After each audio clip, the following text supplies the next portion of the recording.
একটা পরিবারের নতুন বাচ্চা হলো, তার আত্মীয় স্বজন বললো বাচ্চাটাকে ভালো করে দেখে শুনে রাখিস, জিনের নজর পড়তে পারে। বাচ্চার মাটা মনে মনে এগুলা নিয়ে হাসতো আর বিশ্বাস করতো না। যখন বাড়িতে আসলো ওর স্বামী বললো আমি ওষুধ নিয়ে আসি। এই সময় কে যেন দরজায় টুক্কা মারলো। ওই মহিলা গিয়ে খুললো, দেখলো একটা বৃদ্ধ মহিলা। বললো মা আমাকে এক গ্লাস পানি দিবা, আমি ক্লান্ত। বললো আপনি দাঁড়ান আমি পানি নিয়ে আসি। বলে না আমাকে বসতে দে তুই। তখন বললো আসেন বসেন। তাই ও পানি আনতে যাচ্ছিল। বৃদ্ধ মহিলাটা বলল বাচ্চাটা অনেক সুন্দর, নাদুস নুদুস, খেতে অনেক মজা হবে। ওর মা এটা শুনলো, মনে মনে বলল এটা আমি ভুল শুনেছি।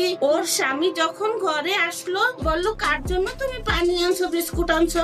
বললো এখানে একটা বৃদ্ধ মহিলা ছিল। বলে এখানে তো কোনো বৃদ্ধ মহিলা নাই। এমন সময় ওদের দুজনের চোখ দোলনার দিকে দেখলো বাচ্চা নেই, কিন্তু রক্ত মাখা কাপড়গুলো পরে আছে।